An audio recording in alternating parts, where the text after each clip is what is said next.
नमस्कार, city post live में आपका स्वागत है। मैं हूं अनुराग। जीतन राम मांझी बिहार के पूर्व मुख्यमंत्री, उनकी नज़दीकियां अब बीजेपी के साथ बढ़ रही है। जीतन राम मांझी जो कल तक नीतीश के खासे करीबी थे, अब बीजेपी के करीब करीब जाते दिख रहे हैं। जी हाँ, बीजेपी के काफ़ी करीब अब होते हुए दिख रहे हैं। और ऐसा हम यूँ ही नहीं कर रहे हैं, तमाम तरह की बातें हम आपको बताएंगे कि आखिर क्या वजहें हैं कि वो बीजेपी के करीब दिख रहे हैं। जी हाँ, अभी आपको बताएं कि अभी रिसेंट ताज़ा घटना की जो जिस तरह से घटनाक्रम हो रहा है लगातार, वो हम आपको जोड़कर बताएंगे कि आखिर वजह क्या है कि जीतन राम मांझी की बीजेपी के साथ करीबियाँ बढ़ती जा रही हैं। तो सबसे पहले एक तस्वीर आप देखिए जिसमें जीतन राम मांझी के बेटे जो हैं संतोष सुमन मांझी, वो पहुँचे, केंद्रीय मंत्री से उन्होंने मुलाकात की। ज्योतिरादित्य सिंधिया जो मंत्री हैं केंद्र में, विमानन मंत्री हैं, नागर विमानन मंत्री हैं, तो अब उनसे भेंट करके मुलाकात करके मांझी के बेटे संतोष सुमन मांझी जो पार्टी के बड़े नेता भी हैं, बड़े पद पर हैं, उन्होंने बड़ी मांग रख दी।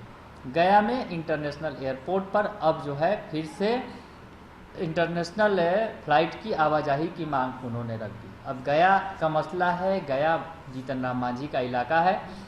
गया से वो सांसद, गया के एक इलाके से वो विधायक भी हैं।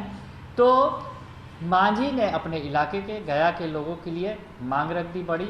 इसके लिए उनके बेटे जाकर मिलकर आए केंद्रीय मंत्री से, ज्योतिरादित्य सिंधिया से। तो ये बड़ी मांग की उन्होंने। उसके उन्होंने गया एयरपोर्ट से मुंबई, दिल्ली मुंबई के साथ साथ इंटरनेशनल फ्लाइट शुरू करने की भी मांग कर दी। और यानी अब जो मांझी की तरफ से ये एक्शन, फुल एक्शन लिया जा रहा है। गया में दरअसल मांझी का एक बड़ा वोट बैंक है, बड़ा तबका है जहाँ से मांझी आते हैं। तो गया की सियासत को धार देने में जुटे हुए हैं मांझी अपने बेटे के जरिए। एक बात ये हो गई। दूसरी बात, इसके पहले जीतन राम मांझी के बेटे जो डॉक्टर संतोष सुमन मांझी जो बिहार सरकार में मंत्री हैं, उन्होंने कुछ दिन पहले ही पीएम मोदी से भी मुलाकात की थी। आपको याद होगा, तस्वीरें भी आप देख सकते हैं। पीएम मोदी से उन्होंने मुलाकात की थी और 10 सूत्री मांगें सौंपी थी, जिसमें खास करके आरक्षण का जो मसला था वो उठाया था संतोष सुमन मांझी ने। पीएम मोदी से जो मुलाकात की थी, 10 सूत्री मांगें थी उनकी।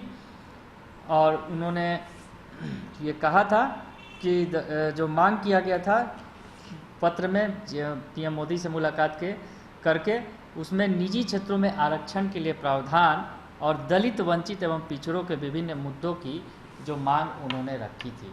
तो ये मांग रखी गई थी पीएम मोदी के सामने, 10 सूत्री मांग, जिसमें दलितों के हितों की बात की गई थी, साथ ही साथ जो निजी क्षेत्र में आरक्षण की बात की गई थी। हालांकि इस पत्र में ये चर्चा नहीं की गई जो जाति आधारित जनगणना, जिसकी मांग नीतीश कुमार तेजी के साथ कर रहे हैं, पुरजोर तरीके से कर रहे हैं, इसमें उनका विपक्ष भी साथ दे रहा है। लेकिन मांझी ने जो ये मांग पत्र सौंपा, उसमें इसकी चर्चा नहीं की गई थी। तो इसकी बात भी चर्चा उठी थी। कहीं ना कहीं मांझी ने भांजी मार दी अगर कहा जाए। वो इस मसले को उन्होंने नहीं उठाया पीएम मोदी से मुलाकात के दौरान, जब उनके बेटे उनके पार्टी के प्रतिनिधि के तौर पर मिले पीएम मोदी से। और अब जो ये मुलाकात हुई है जीतन राम मांझी के बेटे की केंद्रीय मंत्री से, उसके अलावा कल एक जो बयान आया था, उस बयान के मायने बड़े हैं।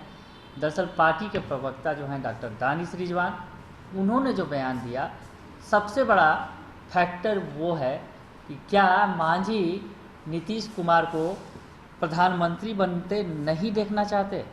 ये एक बड़ा सवाल भी खड़ा हो रहा है। दरअसल जो कल बयान आया मांझी की पार्टी की तरफ से, उसमें साफ साफ ये लगने लगा कि आखिर क्या चाहते हैं मांझी।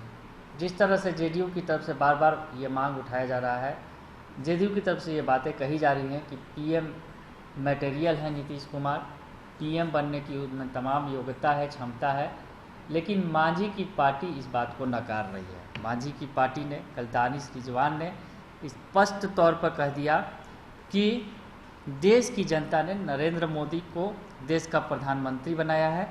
ऐसी स्थिति में एनडीए के लोगों की बयानबाजी, इस तरह की बयानबाजी से परहेज करना चाहिए। ऐसे में मांझी की नज़दीकियाँ बीजेपी से बढ़ रही हैं, ये कहना गलत नहीं होगा। आप जिस तरह से ये सवाल भी उठने लगे, जिस तरह से नीतीश कुमार की नज़दीकियाँ नीतीश कुमार की तरफदारी करते रहे हैं, लेकिन इस मसले पर जहाँ जेडीयू के अंदर ये प्रस्ताव भी पास हो गया जेडीयू की बैठक में, जेडीयू की राष्ट्रीय परिषद की बैठक में ये प्रस्ताव लाया भी गया। हालांकि नीतीश कुमार इससे इत्तेफाक नहीं रखते हैं। वो ज़रूर कह रहे हैं कि वो कोई पीएम मटेरियल नहीं है, या फिर इस तरह की जो बातें हैं वो बेकार की बातें हैं, इसका कोई मतलब नहीं निकलता है।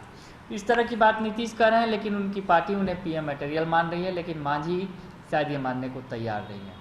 तो ये 2-3 जो फैक्टर्स हमने आपको बताया कि आखिर कहीं ना कहीं मांझी लगातार बीजेपी की तरफ उनका झुकाव बढ़ रहा है। मांझी की भी मजबूरी है कि मांझी अपनी बातों को मनवाने के लिए बीजेपी के करीब जा रहे हैं। जो उनके मसले हैं शायद वो केंद्र सरकार के ही अधीन है, चाहे अनुसूचित जाति जनजाति का मसला हो, जो उनके लिए आरक्षण की मांग हो, या फिर निजी क्षेत्र में आरक्षण का जो मसला है वो केंद्र सरकार का ही मसला है। उसके अलावा जो गया एयरपोर्ट की मांग उठा रहे हैं वो भी केंद्र सरकार के ही हाथों में है। तो इन तमाम बातों के लिए मांझी लगातार केंद्र सरकार के से पीएम मोदी और उनके मंत्रियों के संपर्क में है।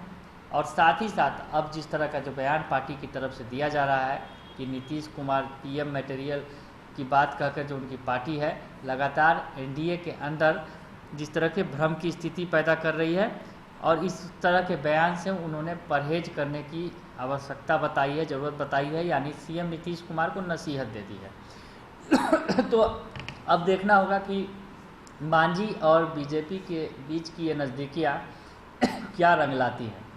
हालांकि नीतीश कुमार के साथ वो अक्सर खड़े दिखे हैं, लेकिन इधर जो कुछ बयान आए हैं ये ज़रूर थोड़ा सा ये दर्शा रहे हैं कि मांझी जो है बीजेपी के तरफ ज़्यादा उनका झुकाव दिख रहा है। तो खैर आगे देखते हैं, फिलहाल ये सियासत है, आगे सियासत में क्या होता है। लेकिन फिलहाल मांझी का मन डोल रहा है और बीजेपी के लिए ज़्यादा कुछ बोल रहा है। बने रहिए सिटी पोस्ट लाइव के साथ, तमाम खबरों से आपको अपडेट रखेंगे। फिलहाल के लिए इतना ही, धन्यवाद।